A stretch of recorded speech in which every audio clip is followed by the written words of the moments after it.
चबर छतर तख्त मालक हाजरा हजूर ज़ाहरा सतगुरु सब कला भरपूर राजान राज बानान बाहम देवान देव उपमा महान वालिए कुल जहां साहिब सतगुरु धन काल श्री गुरु ग्रंथ साहिब सच्चे पातशाह जी दे मुकद्दस कदमां विच जुड़ बैठ के महान सतगुरु धन काल श्री गुरु ग्रंथ साहिब सच्चे पातशाह जी दे गुरगद्दी दिवस नूं बहुत ही चावां ते खुशियां नाल मना रहे समूह सतसंगी जनों 10वें बदों प्यार सत्कार विच बुलाई फतेह प्रवान करो जी। वाहिगुरू जी का खालसा वाहिगुरू जी की फतेह। जेड़ी कौम कोल तीन गल्लां ने, नंबर 1 अहले मुकाम, नंबर 2 अहले कलाम ते नंबर 3 अहले निज़ाम, वो कौम हमेशा वास्ते अमर हो जाती है, वो कौम हमेशा वास्ते जिंदी हो जाती है। ये तीन गल्लां की साझ में तुहाडे नाल पाउणी है गुरु कृपा सदका।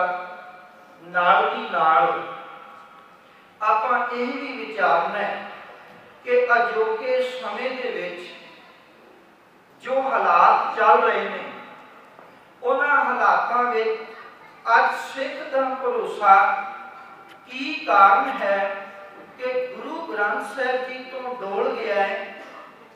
समय समय पे ये सिख गुरु ग्रंथ साहिब जी तो दूर क्यों भजदा है, जबकि गुरु नानक साहिब जी तो लैके तक की जे असी भगती काल के पीरियड में भी जाके वेखते हाँ, भगत साहिबान के जीवन को पढ़ते हाँ, तो उन्होंने इन्ना अटल भरोसा शब्द उत्ते जिहड़ा है वो दिखाई दिंदा है कि वो कहते ने कि बंदा जिहड़ा अपने कर्मां की खेड समझ के सदीव वास्ते अपने मथे उत्ते हाथ धर के ना बैठ जाए। गुरु के शब्द ते भरोसा रखियो, शब्द ते टेक रखियो, शब्द उत्ते विश्वास रखियो। ये गुरु के शब्द विच ओ बरकतां ने कि गुरु का शब्द काटे कोट करम साडे सामने प्रमाण है। पर अजोका सिख दौड़ता नजर आउंदा है, अजोका सिख शब्द तो दूर भजदा नजर आउंदा है। माड़ी जी कोई प्रॉब्लम आ जाए जीवन में, दुनियावी मुश्किल आ जाए, कोई भी मुश्किल आ जाए, उन्हां मुश्किलों का सामना तो की करना है या शब्द गुरु तो अगवाई तो की लेनी है। ये जिहड़ा दुनियावी डेरेदारां दे मगर लगदा फिरदा है या फिर सवेरे सवेरे टीवी खोल के ज्योतिष को पूछण का यत्न करता है, होर बड़े यत्न करता है। मैं विषय तो बाहर ना जावां, गल आपां शब्द गुरु शब्द तो लैके धन श्री गुरु ग्रंथ साहिब जी तक मैं करनी चाहना। समा कुछ घाटे गए पर समय के दायरे रहिंदियां होइयां कोशिश करांगा कि मैं अपनी गल नूं मुका लवां। शब्द तो आरंभता हुई है धन श्री गुरु ग्रंथ साहिब जी तक, ते वेखो शब्द की टेक गुरु नानक साहिब दे लई, शब्द की टेक भगत साहिबान दे लई भरोसा नहीं डोलिया। और गुरुदेव ने इस शब्द की बरकत के नाल ही जेड़े ठग सन साडे सामने प्रमाण है वो सजन बनते नजर आए। जेड़ियां धर्मशालावां जेड़े अपने आप को उस वेले जेड़े कि उस वेले कतलगाहां बने हुए सन, वो धर्मशाला बनदियां नजर आईयां जिथों धर्म की सिक्ख्या देनी सी। इस शब्द की बरकत है। आप जी जे भगत कबीर जी को सुनोगे तो उन्होंने इसे शब्द बारे कह दिता कि भाई लोक जाने ए गीत है एक ब्रह्म विचार, ब्रह्म की विचार है। और इस ब्रह्म की विचार में बड़ियां रहमतां ने, बड़ियां बरकतां ने। जेड़ा इस बाणी को पढ़ेगा, इस बाणी को सुनेगा, इस बाणी की विचार सुनेगा, अपने जीवन में वसाएगा, उसका जीवन जेड़ा जरूर पलटा खाएगा। आप जी देखते हो गुरु नानक साहब जी जदों उदासियां ते जाउंदे ने जां उदासियां तो पहला भी गुरु साहब जी किसी के जीवन को बदलते हैं, भावें वो पंडित हरदयाल है, भावें वो मलक भागो है। आप जी देखो कि शब्द की बरकत है, शब्द के द्वारा ही रहमत वरताउंदे ने। और गुरुदेव पातशाह ने मानो इस शब्द को हमेशा वास्ते साम के रखना सी। गुरुदेव ने एक जात सानू होर सिखा दी उदासियां ते जाके कि सिखा कदे भी कोई मुश्किल आ जाए, कदे भी कोई मुश्किल आ जाए ते शब्द की टेक तू जीवन विचों छड्डनी नहीं।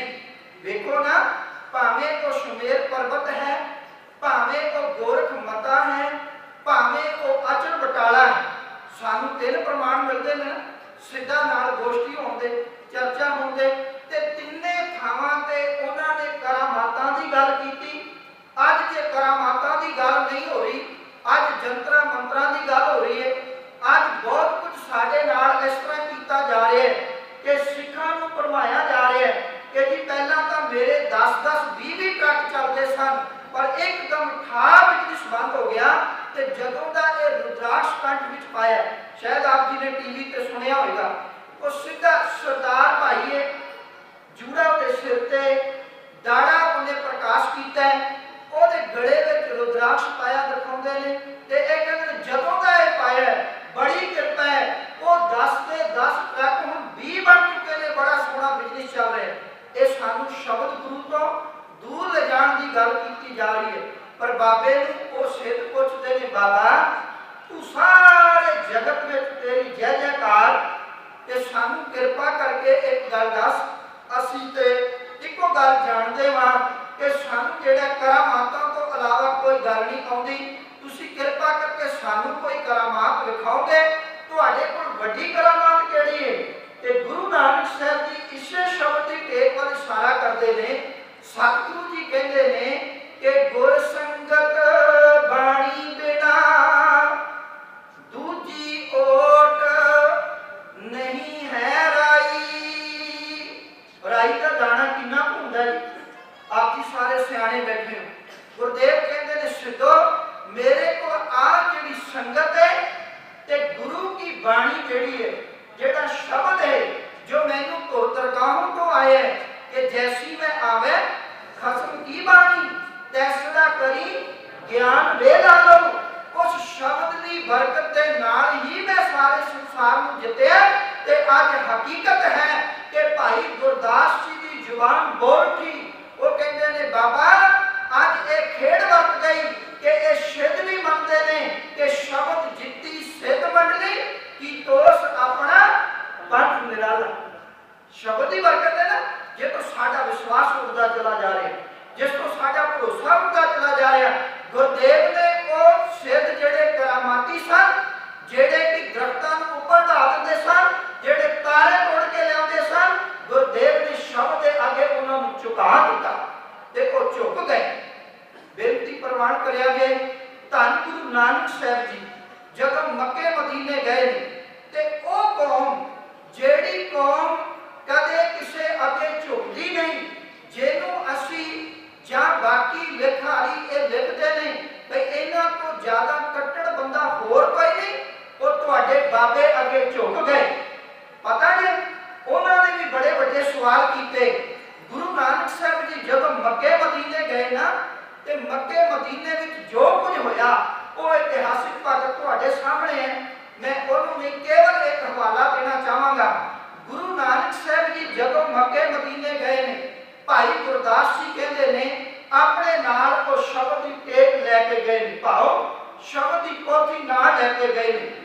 उस वेशभूषा बारे भाई गुरदास जी का हवाला कि बाबा फिर मक्के गया नील वस्त्र धारे बनवारी, आसा हक किताब कछ उच्चा वांग मुसल्ला धारी। गुरुदेव पातशाह जी मक्के विच एंटर कर चुके हैं और उत्थे जाण वास्ते एंटर करन वास्ते ये वेशभूषा जरूरी सी। और ख्याल करिया जे मैं बेनती करदे हां, जदों नीले वस्त्रां दी गल गुरुदेव ने आसा की बात की, जदों पाबंदी की गल सी गुरुदेव ने उन्होंने नकार दिता है। सतगुरु ने उसनूं नकार दिता, प्रवान नहीं किया। कह लगे जे कौम ते पोशाक पाबंदी, जेड़ा जे किसी कौम ते पोशाक की पाबंदी लग जाए वो कौम हमेशा वास्ते गुलाम हो जाती है।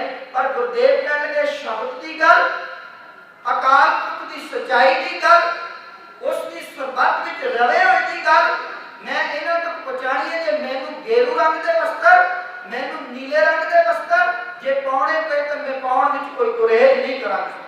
और गुरुदेव ने पाए।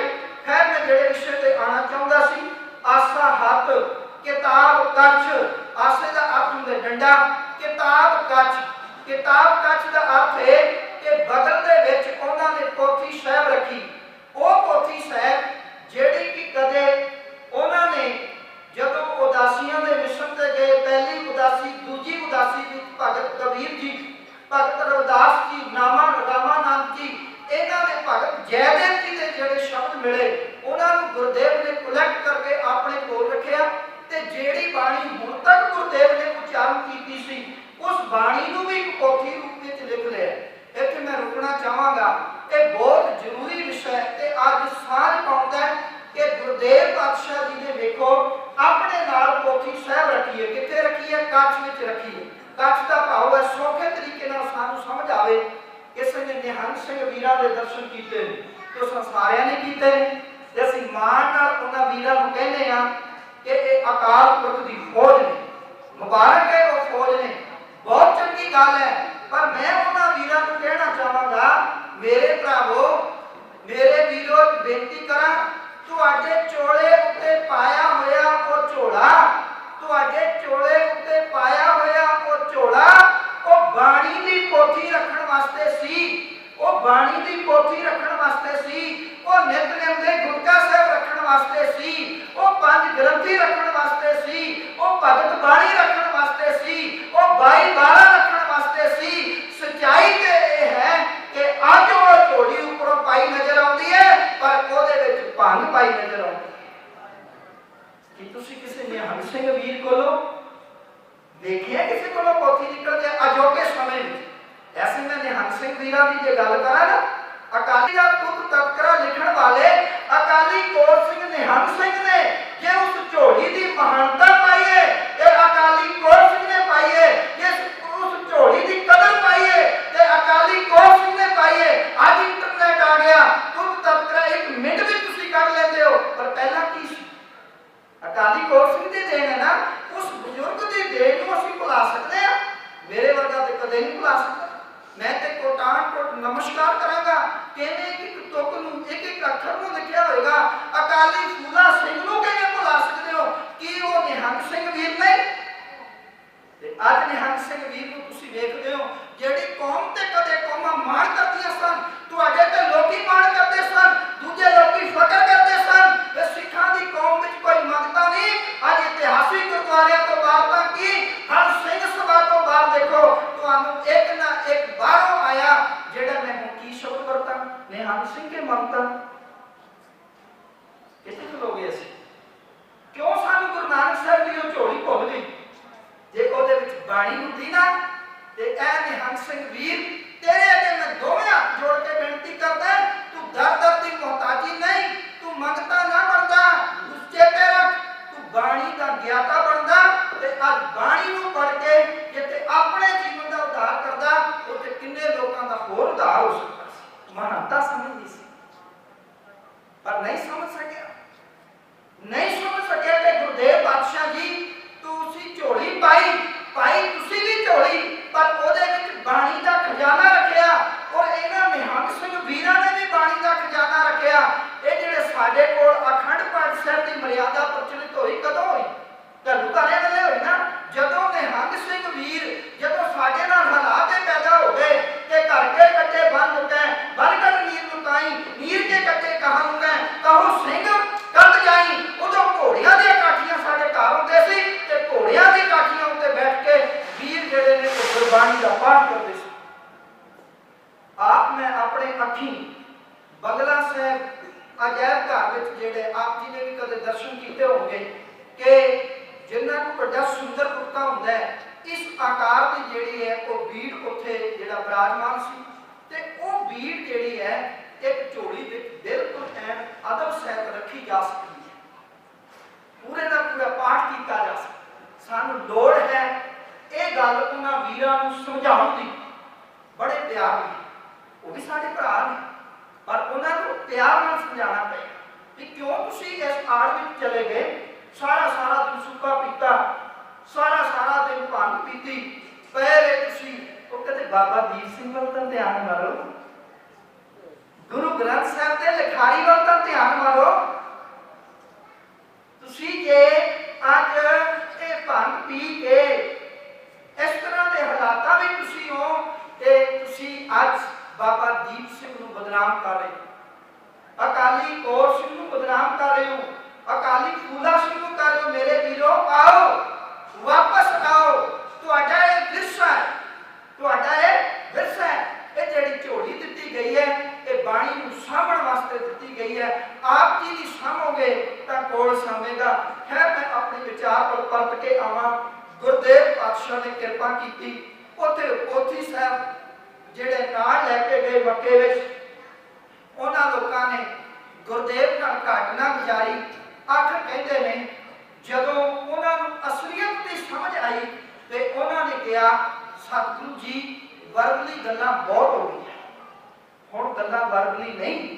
वो सारे काजी हाजी कहण लगे वर्गली ते बंदा जे गल करेगा, हो सकता है अज मैं तुहानूं कह रहा ते कल मुकर जावां अपनी गल तो। कहण लगे कि हो सकता है अज जिहड़ी तुसीं गल कह रहे हो कि अकाल पुरख चौहां दिशावां विच वसदा है, रब जी दा घर चारे पासे है, की तुसीं इसे सिद्धांत नाल सहमत हो? हुण ते तुसीं दस्सिआ कि अव्वल अल्लाह नूर पाया, कुदरत के सब बंदे। तुसीं ये गल्लां करदे हो कि तुहाडी पोथी साहिब विच वाकई लिखिआ है कि तुसीं वाकई वो भगतां दी बाणी लैके आए हो कि वाकई तुहाडे कोल वो सब कुछ खजाना है? तुहाडी पोथी साहिब की कहंदी है? पाओ जे मैं शब्द वरतिआ उस वेले उन्हां ने कहा कि बाबा जी तुहाडी जिहड़ी पर्सनल डायरी है वो मैनूं खोल के दसो, क्योंकि बंदा जिहड़ा ना अपनी पर्सनल डायरी लिखदा ना ਉਹਦੇ ਵਿੱਚ ਸੱਚ ਲਿਖਦਾ, ਉਹਦੇ ਵਿੱਚ ਹਕੀਕਤ ਲਿਖਦਾ। ਤੇ ਕਹਿਣ ਲੱਗਾ ਜਿਹੜੀ ਆਪਣੇ ਨਾਮ ਪਰਸਨਲ ਡਾਇਰੀ ਲੈ ਆਏ ਹੋ, ਇਹ ਜਿਹੜੀ ਪੋਥੀ ਲੈ ਆਏ ਹੋ, ਇਹਦੇ ਵਿੱਚ ਕੀ ਹੈ? ਉਹਨਾਂ ਨੇ ਕਿਹਾ ਕਿ ਪੁੱਛਣ ਫੋਲ ਕਿਤਾਬ ਨੂੰ ਵੱਡਾ ਹਿੰਦੂ ਕਿ ਮੁਸਲਮਾਨ ਹੋਈ। ਭਾਵ ਪੋਥੀ ਸਾਹਿਬ ਵਾਲਾ ਇਸ਼ਾਰਾ ਗੁਰਦੇਵ ਜਿਸ ਪੋਥੀ ਵਿੱਚ ਬਾਣੀ ਲਿਖਦੇ ਨੇ उस बाणी वाले सारा गुरदेव कहते हैं जे इस पोथी साहब की गल करते हो, इस खजाने वाली गल करते हो, तो एक खजाना सच की बाणी नानक आख्या है। ये तो फिर जे तुसी गल नूं पचा लो, तुहाडे हिरदे दे अंदर उतर जाए, तो फिर ते ये बाणी पता की कहती है? ये कहती है शुभ अमला वाजों दोनों। जे नेक काम नहीं करोगे, भावें हिंदू है भावें मुसलमान है, अकाल पुरख जी की दरगाह विच दोवें ही रहोगे। इस करके तुसीं नेक काम आरंभ कर दो। गुरदेव पातशाह जी ने वो जी बाणी की पोथी सी, सतगुरु जी ने उसका आकार बढ़ाया। गुरु नानक साहब जी ने 19 रागां विच जिहड़ा वो बाणी रची है। आप जी सारे सियाणे बैठे, सारे को पता है 19 राग गुरु नानक साहब जी ने गायन किए, 19 रागां विच बाणी रची। और गुरदेव पातशाह ने कृपा की कि सानू 3 वारां जिहड़ियां वो दित्तियां। एक वो वार जिसका हर गुरु घर विच अमृत वेले कीर्तन हुंदा है, आसा की वार, मार की वार ते मलार की वार। ये गुरदेव पातशाह जी ने साडी झोली विच पाईयां। उचेचे तौर ते गुरदेव पातशाह जी ने जपजी साहब की बाणी जो कि राग मुक्त है वो बाणी साडी झोली विच पाई। सिद्ध गोष्ठ बाणी साडी झोली विच पाई। कितनियां को बाणियां में मैं ना लवां, ऐसा अमुक खजाना गुरदेव पातशाह ने साडी झोली विच पाया जिसकी देन अज तक असीं गुरदेव पातशाह नूं नहीं दे सके।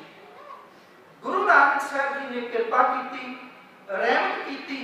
7 साल अपने कोल रख के बाकायदा ट्रेनिंग दे के थापिया लेना जीव दे गुरिया ईश्वर छत कराया।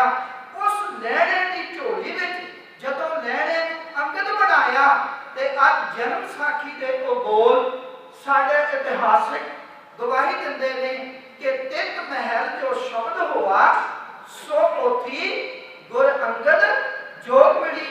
ओ पोथी गुरु अंगद साहब जी की झोली विच आई। ओ पोथी का खजाना गुरु अंगद साहब जी कोल आया। मेरे मालिक ने कृपा की, रहमत की। एक मैं ये बेनती करा इत्थे नाल ही रुक के कि जिहड़ी आपां गल कीती सी अज गुरु का अज जिहड़ा सिख है वो शब्द तो बहुत कोहन दूर जा रहा है, थां थां ते दुलदा है। कदे सानू इतिहास के वो वर्के चेते होने चाहिए ने, कदे सानू इतिहास के वो वर्के चेते होने चाहिए ने कि किन्नी को रहमत ते बख्शिश होएगी उस भाई विच। मैं शब्द वरतां भाई जिन्हों अज जिहड़ा असीं ओहदा दिता है बाबा बुढ़ा जी की गद्दी ते बैठे हुए आप जी देख लो किन्नियां को रहमतां होणगियां बख्शिशां होणगियां उस भाई विच, भाई जोध विच, ते किन्नी को बख्शिश होएगी उस शब्द विच कि इक्को शब्द सुनिया लैणे ने ते ओनू जिहड़े गुरसिੱਖੀ दी लगन लगी वो बाबे नानक दे दर ते आण के झुक गया। जित सेवियां सुख पाई है सो साहिब सदा संभालिया। जित कीता पाई है अपना सकाल बुरी क्यों काली है। विचे मैं वां कि अज मालिक इन्नी कृपा करे साडे गुरुद्वारे दे भाई दा जीवन होवे कि जिवें भाई जोत जी दा सी कि भाई जोत दे मुखार बिन तो बाणी सुन के ते ओ भाई नैना जिहड़ा एकदम कह उठिया कि बाणी किस बांह उठदी। बड़ा प्यारा कीर्तन हो रहा सी। कीर्तन कौन कर रहे सी? भाई जी कर रहे सन ना। ये सानू समझना पड़ेगा साडा जीवन कितना ऊंचा होवे ते बाणी नूं पढ़ के किवें सुनाना है, बाणी नूं विचार के किवें सुनाना है, बाणी की गल संगतां विच किवें करनी है, ये सानू पता होना चाहिए। सो उस शब्द की लगन नाल ओ भाई लैना जी जिहड़े गुरु अंगद साहब बने, ओ गुरु अंगद साहब जी जिन्हां ने 7 साल गुरुदेव के पास रह के ट्रेनिंग हासिल की और जदों रहमत हुई बख्शिश हुई वो बाणी दियां पोथियां की पड़चोल की। उन्हां बाणी दियां पोथियां दा एक एक अखर एक एक शब्द विचार के पढ़िया ते आप जी जानते हो ओ भाई लैना जी के 63 श्लोकां विचों एक श्लोक जिहड़ा बोल उठिया कि भाई हकीकत यह है कि अमृत बाणी तत्व खानी ज्ञान ध्यान विच आई। मैं कहना गुरु नानक साहब की कीती हुई मेहनत सफल हो गई। गुरु नानक साहब जी का देशों विदेशों का रटन किया होया सफल हो गया। गुरु नानक साहब जी की रहमत बरताई हुई सफल कर दी भाई लैने ने। जिस दिन गुरु अंगद बन के गल कही भाई ये अमृत बाणी है, ਇਹਦੇ ਵਿੱਚ ਤੱਤ ਹੈ, ਇਹਦੇ ਵਿੱਚ ਤੱਤ ਹੈਗਾ, ਇਹਦੇ ਵਿੱਚ ਨਿਚੋੜ ਹੈ, ਇਹਦੇ ਵਿੱਚ ਸਿਧਾਂਤ ਦੀ ਗੱਲ ਹੈ। आओ इस सिद्धांत ਨੂੰ अपनाइए, आओ इस बाणी के विषय ਨੂੰ अपनाइए, आओ इस बाणी के खजाने ਨੂੰ अपने जीवन ਵਿੱਚ ਵਸਾਈਏ। ਤੁਹਾਡੇ ਸਾਹਮਣੇ ਮੇਰਾ ਪ੍ਰਮਾਣ ਹੈ मैं कदे देवी ਦੀਆਂ ਭੇਟਾਵਾਂ ਗਾਉਂਦਾ ਸੀ, मैं कदे ਜਿਹੜਾ ਹੈ ਉਹ ਸਾਰੀ रात ਭੇਟਾਵਾਂ ਗਾਉਂਦਾ ਰਹਿੰਦਾ ਸੀ, पर ये बाणी तेरे सामने आज एहो जी प्रगट हुई। इस बाणी की वो सिक्ख्या कि ये अगम्य ज्ञान जिस दिन मेरे हृदय च उतरिया उस दिन जेड़े देवी दी भेटावां तो नहीं सब कुछ छड़ दिता, जीवन ही बदल गया। जे लैणे तो अंगद बन सकता है ते आज क्यों नहीं कि एक आम बंदा जेड़ा है वो व्यापारी होवे, किसान होवे, किसी भी खेतर विच होवे, वो गुरसिख क्यों नहीं बन सकता? गुरसिख क्यों नहीं बन सकता? वो गुरु अंगद साहब ने कृपा की, बख्शिश की। गुरु अंगद साहब जी ने जदों गुरु अमरदास जी को प्रवान किया ते बाबा गुरु अमरदास जी की उस वेले आगला 72 साल की सी। 62 साल की उम्र में गुरु की शरण में आए ते आज ये गल कही जाती है कि देखो जी बहुत मुश्किल है, बहुत मुश्किल है ज्ञानी जी। 50 साल निकल गए, 60 साल निकल गए, 70 साल निकल गए, हुण तक ते मन मोड़िया नहीं, हुण किधर मोड़ जाएगा, हुण की हो जाएगा जी? बड़ा मुश्किल है इन्हें चेंज करना। मानता ही नहीं है, अमृत छकण वास्ते तैयार ही नहीं है। और जेड़ा बाबा आप अमृत छकण वास्ते तैयार नहीं, जेड़ा बुजुर्ग आप अमृत छकण वास्ते तैयार नहीं, की आस करते हो कि ओदे पुत्र अमृत छक सकते हैं? की आस कर सकते हो कि बन सकदियां? बिल्कुल नहीं। पर जे बुजुर्गां नूं कोई प्रमाण देना होवे या बुजुर्गां नूं कोई सिੱਖਿਆ ਲੈਣੀ होवे, ਉਹ 62 साल ਦੇ बाबा गुरु अमरदास ਤੋਂ ਸਿੱਖਿਆ लवे। वाह बाबा जी, लोकी ਤਾਂ ਕਹਿੰਦੇ ਨੇ ਜੀਵਨ चेंज नहीं हो सकता, पर टोटल ही कन्वर्ट हो गया आप जी।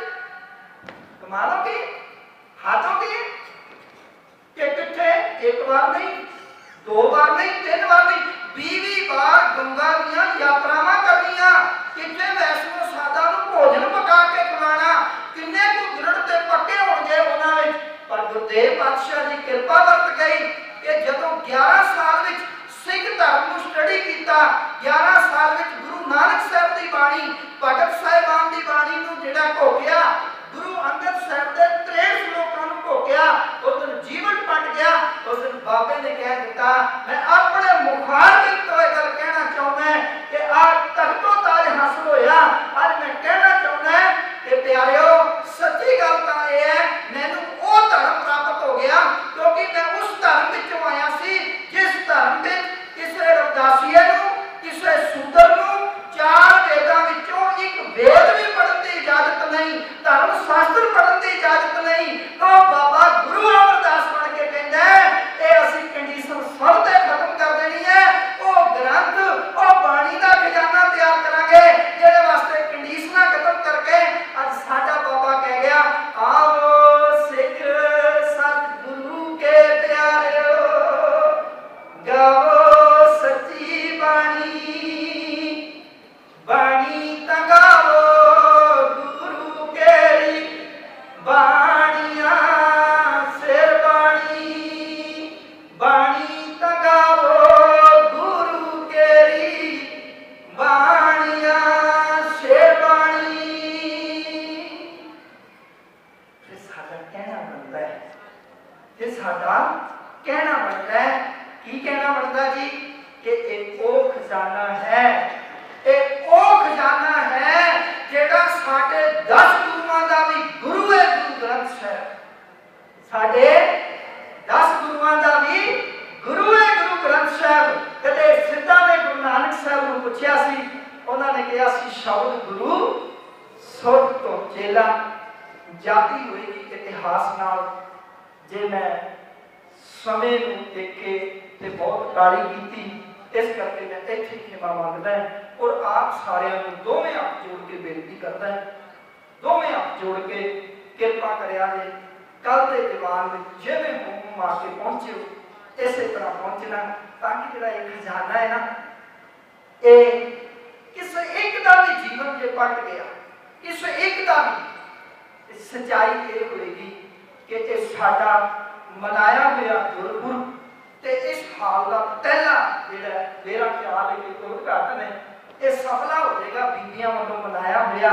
कल के दीवान विच बीबियां की मातावां की गल करांगा, एक बीबी का जीवन किहो जिहा होवे ताकि उसके जीवन तो प्रेरणा लैके बाबा गुरु अमरदास प्रकाश जिहड़ा वो गुरु चरणों में आके अपने आप को इहो जिहा चेंज कर सकता है कि वो गुरगद्दी दे वारस बन जाते हैं। मालक कृपा करे, इसे आस विच भुल्लां दी खिमा मंगदा है कि कल के दीवान विच भी आप जी हुम आके पहुंचोगे। इत्थों अगे रहिंदी विचार आपां कल साझी करांगे जी। होइयां भुल्लां लई बार बार खिमा। आप सारिਆਂ ਦਾ ਧੰਨਵਾਦ। वाहिगुरू जी का खालसा।